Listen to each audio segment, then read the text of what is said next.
Alright, hello everybody. Welcome to Kirby Star Allies. So, as with a lot of more modern Kirby games, obviously this game has a lot of little side modes, and today I'm going to be focused on Guest Star, which is a game mode where I am going to be able to play as some of the other characters in the game, notably a lot of the enemies. So I'm going to be stuck with a single copy ability. However, along this bottom row are a lot of very special characters that are like major characters. And among them are the Mage sisters, who are the kind of main antagonists of this game. I'm going to be playing as them in a quick little journey. It's going to be very fast. And so we're just going to go ahead and get started with it in 3, 2, 1, go. All right, so the three sisters, Francisca Flamberge and Xanthi Jan, work in a sort of tag team. So if I switch between the three, I get a bunch of different effects. Obviously, each of them have their assigned element to them, fire, ice, and electricity. But each of them also have their own moves and movement options.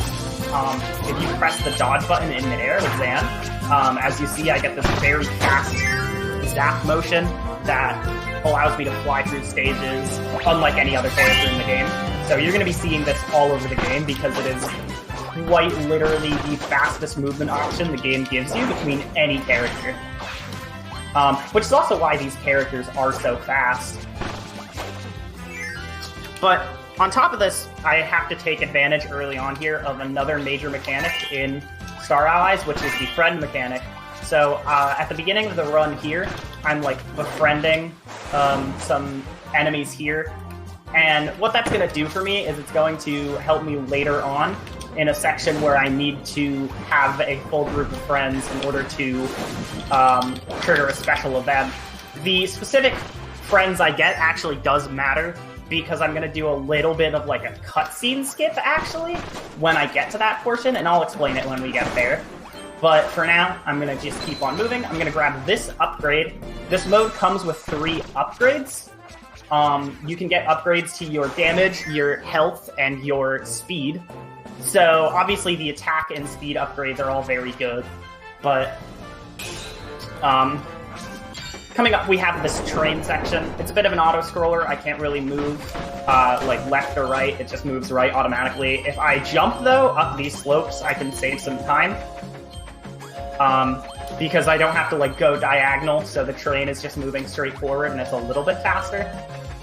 But the end of this train section is going to be where it actually matters what friends I have, because when the train section ends, it will end with this like animation of the characters bonking into the wall and then all falling out of the train. With this Dribbly in the back, he'll actually grab that health up part during the train cancel animation and completely stop it. So I don't have to wait a few extra seconds for the game to like get me out of the train.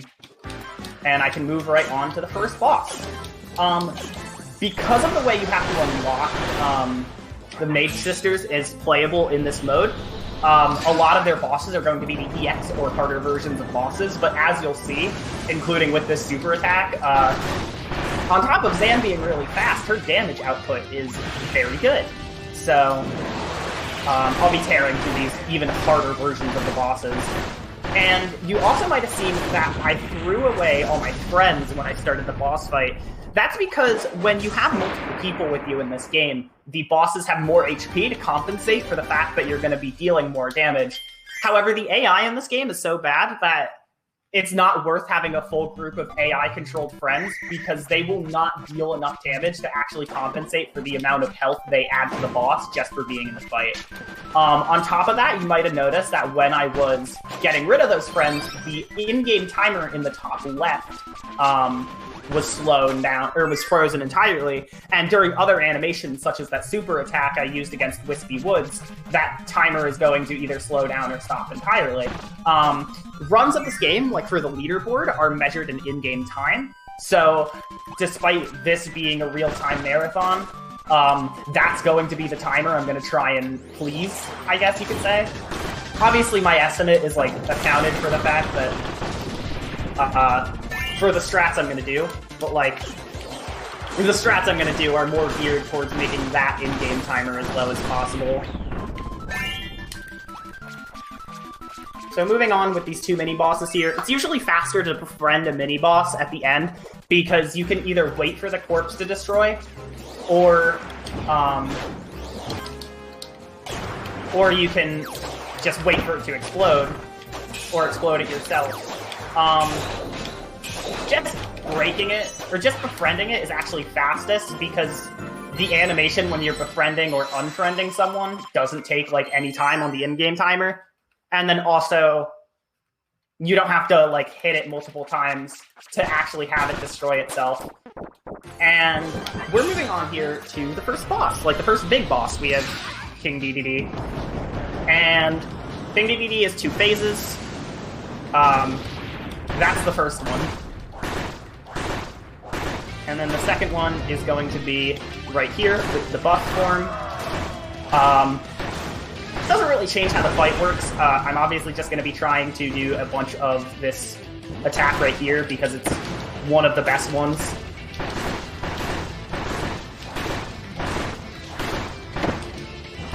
And there we go. That fight can be a little bit annoying depending on how much damage you get on him before he starts that throw attack, but that was pretty alright, and that's going to be the end of Act 1. The guest star mode is split into these 5 checkpoints based on how the worlds of the game are laid out. So, like, this mode goes through the whole game, but it doesn't have any of, like, the cutscenes or overworld stuff or a lot of, like, filler, really. It's just a very more straightforward adventure.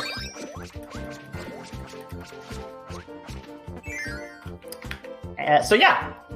There's, like, progression, kinda. Also, our upgrades get reset at the end of each when we reach each checkpoint. So as you can see, I don't have any of my like attack or speed upgrades anymore. Kind of sad, but it's whatever. In this screen, there's a specific friend I'm going to want to grab. I want to grab one of these broom hatters because there's going to be something coming up really soon that's going to require that I have a friend on me. And broom hatter, if your luck is good, is the optimal one to have in that situation. We'll see if broom hatter's nice to me. This, like, double door here. I'm gonna throw out a charge attack. This saves time because, again, the in-game timer doesn't move during this charge attack.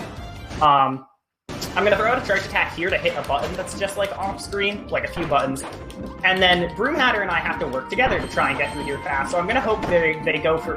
Okay, there we go. That's what I'm hoping they do. I hope they go for that broom attack and then don't go backwards. Even if my luck was good, I kind of got a little bit messed up by Broom Hatter getting hit by the enemy there, which I've never seen before. But that room is just annoying in general, so... At the end of that room, we get an invincibility candy, which is so broken with Mage Sister's damage that we're able to get rid of that mini-boss before its defense usually shows up. So Kirby bosses, during their spawn-in, and usually if they have a phase change, they have, like, really high defense during those phase changes, or, like, transition phases, so that you don't just, like, OHKO them while they're spawning, and they have a little opening animation. We can do so much damage during that opening animation, thanks to the invincibility candy, that we can kill through the defense. And then coming up, when we get through this room, I didn't mean to do that in place, but we go through this door and we get a checkpoint. The checkpoints don't really do anything as big as the stage clears do. It's just so that if you're playing through this casually, you can, you know, just take a break. You don't have to keep playing. Because when this game doesn't have, like, levels or an overworld like the story mode does, obviously you can't save after every level. So, just so you don't have to play an entire stage in one sitting, they also throw in checkpoints in each stage. Every stage has 1, except for the final stage, which has 2. I also took a lot of damage in that room. That room that I just got one through is pretty hard to do properly, but I tried my best.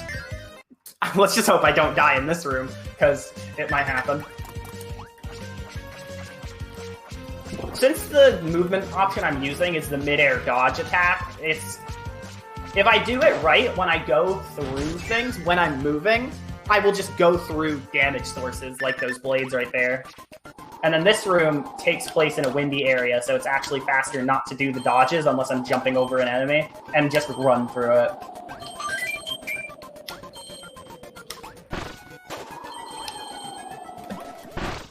That was really good.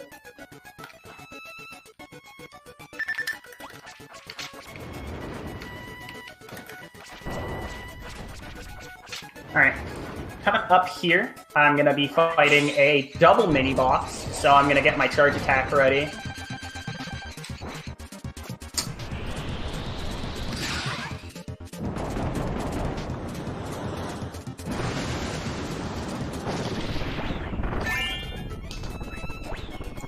Kidnap, or not kidnap, befriend the two mini-bosses, get rid of them both. When I go low enough here, there's a speed up heart that will spawn, and then the door will eventually show up. So I wait on the platform for that heart to show up because it's fastest that way.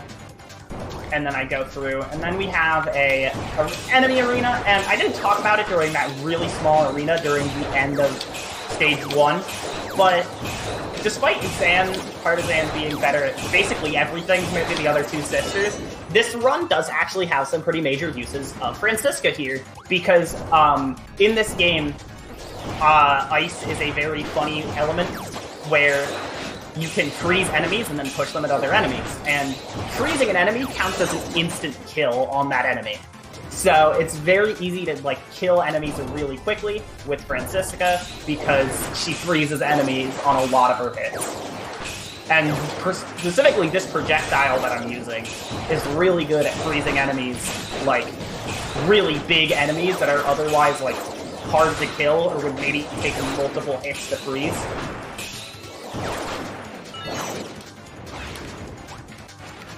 And then thankfully, this heart I get right here is an all heart, so I get 1 upgrade to all stats.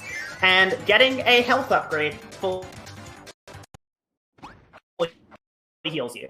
So I don't have to worry about being at almost dead like I was for the past minute or so. And we can move right on to fight Meta Knight. Parallel Meta Knight. Meta Knight's pretty easy. Because the second phase I'm going to be entirely cheesing out with a super attack. However, he can be really annoying because he can block whenever, and that'll just make him not take damage for a certain amount of time. So this fight, more than any other, except for one other, will take really big use of the aerial down attack that Zan Partisan has, because it leaves a lingering electric field on the ground that can be used to just kind of deal damage over time. So if he stops blocking, for example, while still in the lingering field, he'll still take some damage from that field. And that's the end of stage 2. So we're doing pretty good.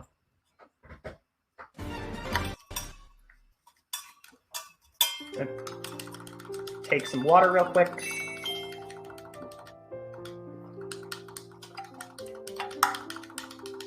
You'll also see this screen at the end of each stage. On top of the game tracking your in-game time in every level, it does also track your best time. On clear of a playthrough, it actually does track your full game personal best. And then on top of that, it also will track whenever you get a best segment.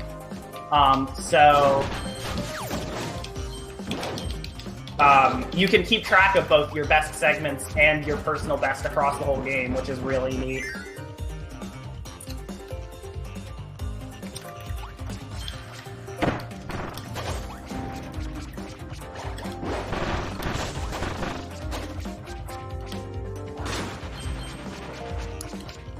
This room, if I hit that switch right there, I can get an all heart, so I immediately start with, an upgrade in every stat, which is really good. These levels right here don't have too much going on. We're in a really funny part of the game where in story mode, we're just trying to invade an airship. And the funny part about this game is that in the story mode, we're at the part of the game where the Mage Sisters show up for the first time, but we're playing as the Mage Sisters, so obviously we're not going to fight them. So the game does some not really anything to kind of counteract this, and we just kind of do a lot of like levels with not a lot else in between. However, there is one actual boss fight that's going to be coming up, and this is Pawn and Con. Now, Pawn and Con are interesting because they're two bosses, actually. So if I do this charge attack, it's going to absolutely just destroy their health bar, because technically the attack is hitting two people at once. So it's going to leave them with a sliver. The reason it doesn't outright kill them is because they need to do that special mid-phase transition. Like, the game just really wants them to do that. So it leaves them at a sliver of health. But if we use the laser right when that happens, like as soon as they get back up and can start being vulnerable again, they'll both just die instantly. And it makes the fight just... it's just fast. And they can't do anything. For some reason, they didn't put the checkpoint for Stage 3 on that boss fight that we just did. They just kind of randomly slapped it like 3 or 4 rooms later. So right now we're just working on finishing this part of the game, because we've kind of finished every challenging portion before that point.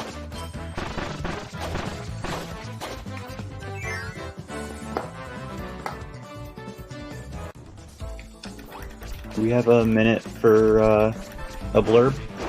Go for it. All right. I just wanted to mention, everybody, as you may or may not know, Speed Stuff for Charity 8 is raising money in support of LEAD. To donate, you just type !donate in chat, which I'm going to do right now, and follow that link. You can apply your donation to various bid wars and incentives. But even if you are not able to donate, we do appreciate you being here and supporting us just by watching. Feel free to check us out on Twitter as well. We're tweeting all through this event. We appreciate any retweets or any kind of thing that you can do to spread awareness about the show. And just as a heads up, if you want to donate soon, I am coming up on an auto spoiler soon, so that's a great time to get your donations read. For now, we just have another enemy arena that's pretty simple. As you can tell, obviously the ground is kind of moving a lot, but Francisca, while shooting the projectile, can float in the air. So there's kind of nothing to lose when it comes to shooting that projectile and just spamming it everywhere.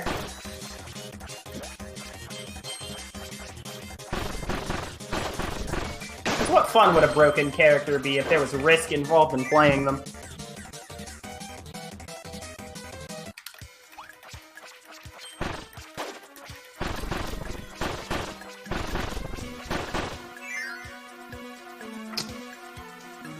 Alright, and here we are. I'm going to throw a heart at this enemy here, and then throw it at 2 more, because I need to get a full party to do another train section. This one is a bit harder, but it's also still easy. There's a lot more gravity involved, and you can't jump when you're on a wall or on the ceiling, so I just kind of have to pay attention to when I'm on the ground. Every time you jump, though, I'll point out, you can toot the horn, as you might notice. And even if you can't jump on the ceiling, you can still toot your horn if you press the jump button. So that's always very fun.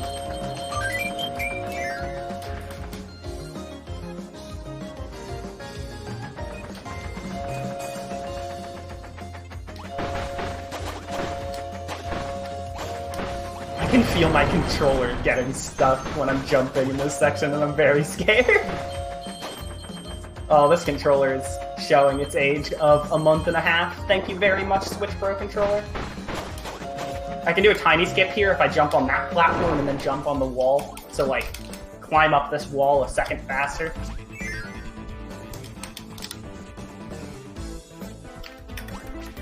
And now we're getting ready for the end of the stage here.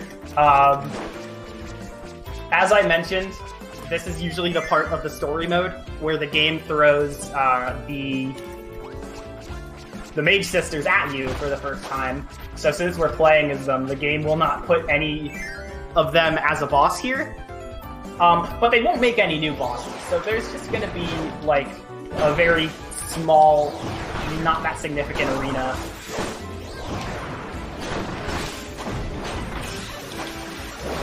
That ends with a mini-boss, and I'm just going to use the charge attack on that mini-boss. I might have used it too early there and hit the boss during her starting attack, or starting defense. Oh, I didn't. Okay, cool. Throw a friend at the boss, replace a friend, and that's going to be it for stage 3, as soon as the door appears. So there we go.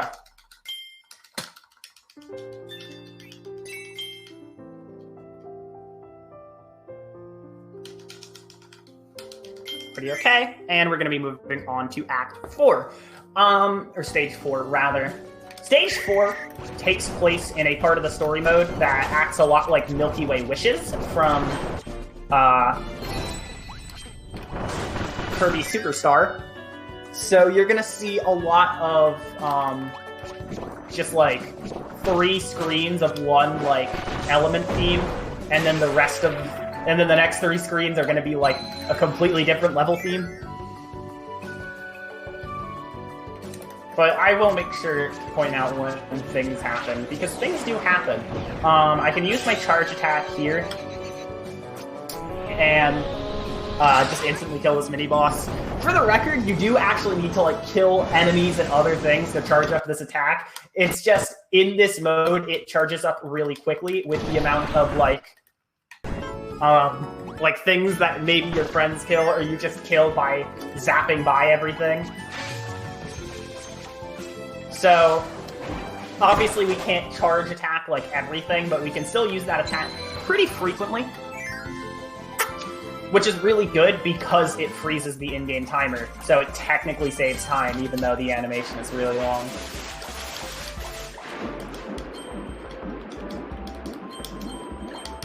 This section is all about water and obviously swimming in it. It has a pretty funny thing, though, that is fun to point out, which is if you use an electric attack on the water, as you might have seen when I first was in this room, it will make a spark go through all throughout the water. And that's actually pretty helpful in this section for like hitting these bomb blocks right here, making sure these enemies don't touch me. And then there's another set of bomb blocks that I'm going to want to hit with the electricity in here, I'm pretty sure.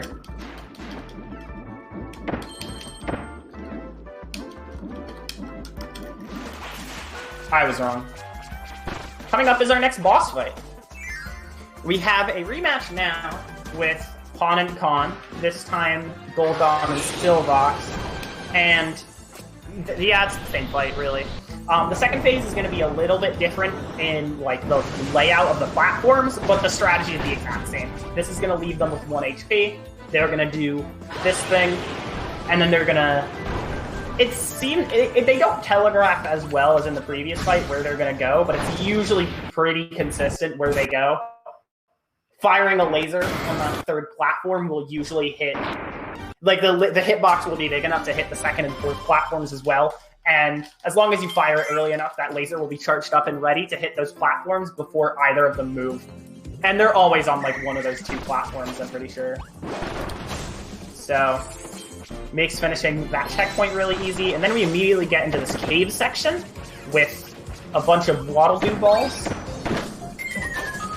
Some of the friends will die in this section. At this point, I don't need them, and there's a certain point where I would be planning to remove all of them that are still alive at this point. The game freezes, including the in-game timer, when they die, as you can tell. But I'm not really worried about that. It's just kind of annoying because it can throw your movement timing off. And then this room has 2 boxes. One of them has an all heart and one of them has the door. So I obviously want to get the all heart first. So if I do that room fast enough, the all heart will be on the left side, which is optimal. And then Bugsy stayed alive and got the all heart with me, so he got the health upgrade. So he's just going to be chilling for a little bit. Hope you don't mind him.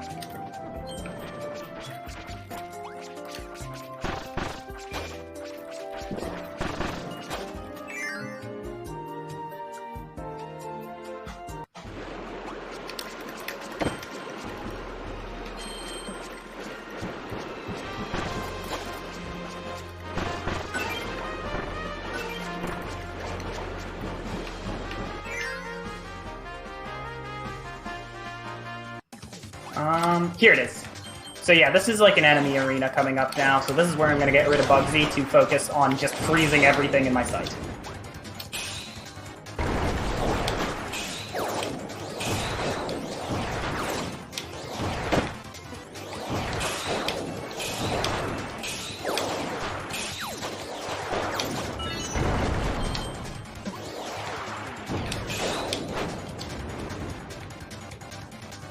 This arena is pretty slow. There's a lot of animations of things moving that I have to wait for, but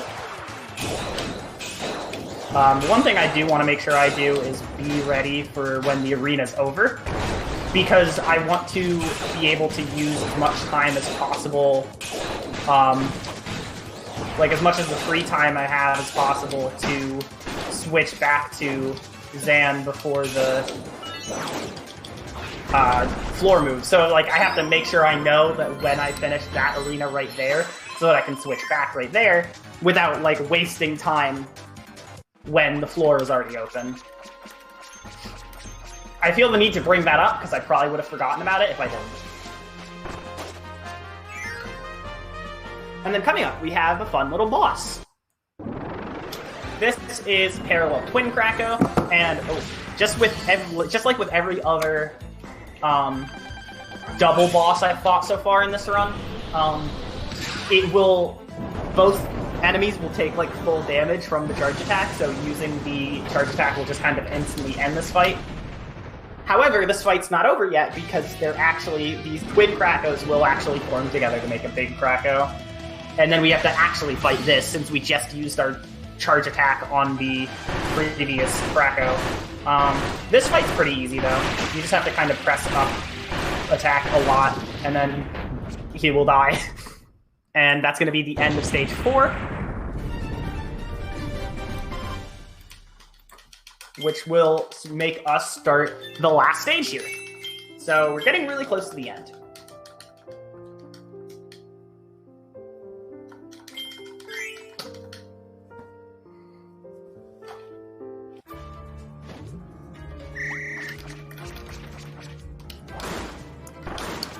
Do we have a moment?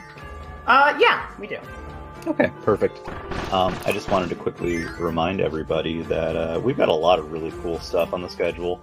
I just post the link to that in chat. But after this run, we've got some very, very cool stuff, such as It Takes Two. That's going to be with Bamford and LP3 Cinema.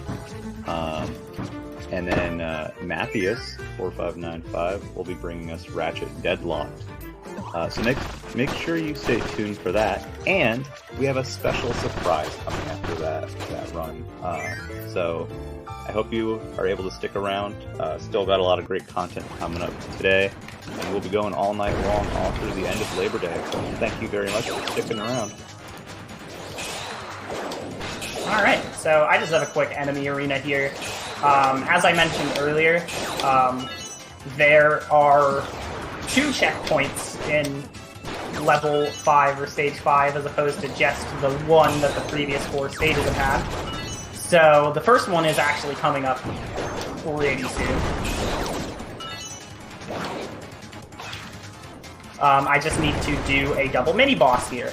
And I mean, hey, I've talked a lot about double mini-bosses. I wonder if you could tell what I'm going to do to try and make this fight go faster.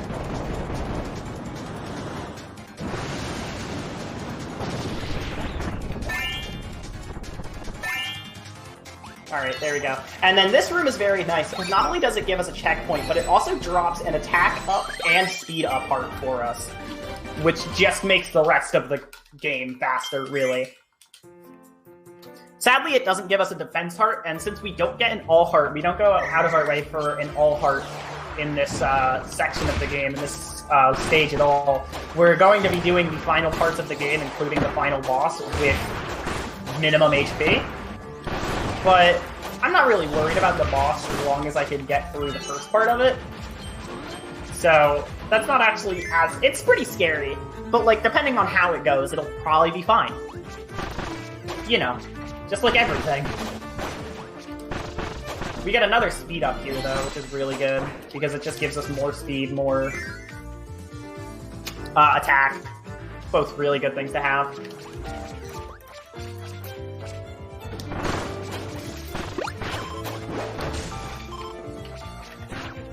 And then, coming up, you might have noticed I left these bonkers here longer than I usually would.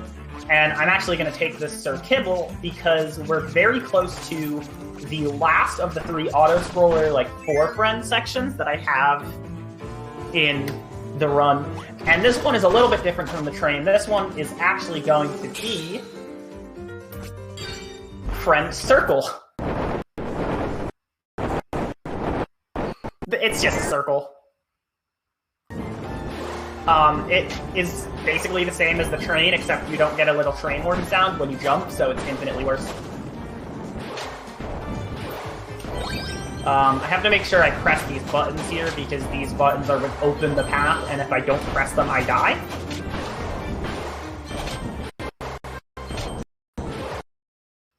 However, I don't want to press that button right there, because then it'll open a secret path, and the secret path makes me stay in the circle for longer. I just kind of want to move on from the circle as fast as I can. And then this part is pretty funny. Whenever the wall opens, there's like 3 arenas in this room.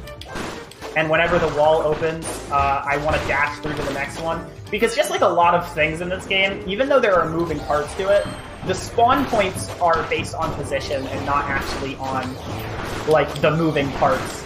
So if I move to the right faster than the platform, the enemies will start spawning, even if the platform isn't done reaching that area yet. And then this arena is really slow. All these enemies spawn at one time, so I just kind of have to wait.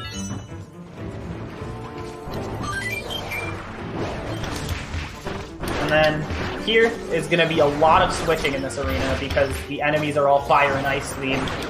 So I'm trying to switch between them a bunch, just to try and get them to die. If my friends in this area like to do well, which they did a really good job there, they will actually knock off the elemental shields of the enemies before I can switch to that character. And if they're really good, that can save me a round of character switching, which they were actually good enough to do in this run. I just didn't do it because I was not paying attention enough to what they were doing. It's just a personal my bad.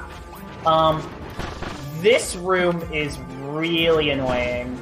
So, not only do these lava blocks deal a bunch of damage, but also they can crush you, which just makes you susceptible to dying instantly, as well as your friends susceptible to dying instantly. Once I get to the end of the room, I have some time to wait while I wait for these lava blocks to move. So I can use that time to get rid of the friends, which don't do anything for the rest of the run. Fortunately, I didn't get hit in that lava room, so that's really good, and I also made a fast cycle on one moving lava block that can be incredibly, like, time loss punishing if you miss it. And then with that, we are at the tail end of the game. We just have 2 more rooms that are filled with enemy arenas, and then that's going to be it. Or, that's not going to be it. There's the final boss after those 2 rooms. But these 2 rooms are very annoying. It's filled with moving blocks, which not only create a bunch of very annoying to deal with cycles, but if you do stuff incorrectly, they can crush you, and then you have to start the room over. It's just a very annoying set of rooms, but they're not like that bad. Doing a little bit of a slower strat here just because it's easier. Basically, the animation for these water guys getting zapped is a really long death animation compared to switching to Francisca and freezing them.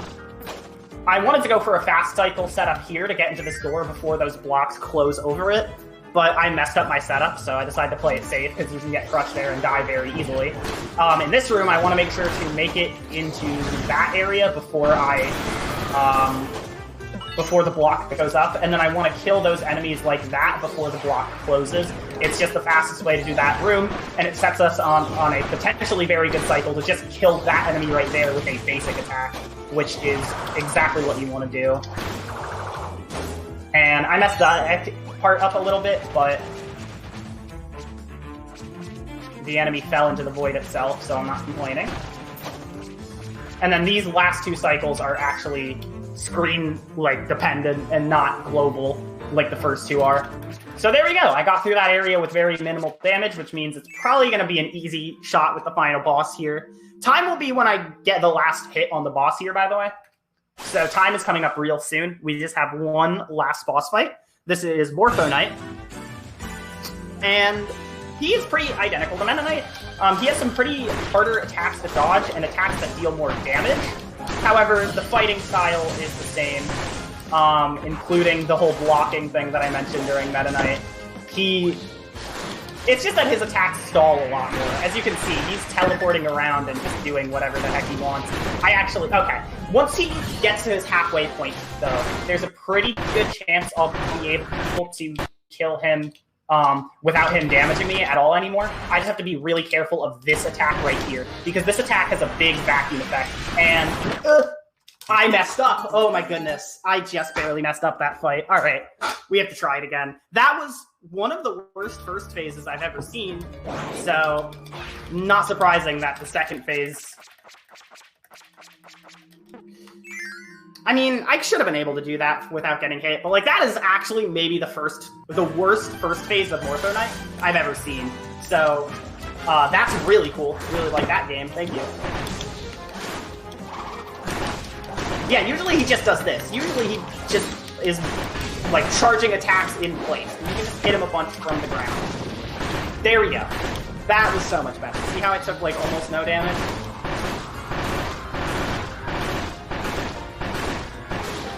Alright, let's not get hit by a giant sword this time. I got hit by a giant sword this time, but I had the health to tank it, and time. That's it. That's Morpho Knight not being the worst ever. GG. Thank you. Yeah, that was like almost on pace to be a really good run.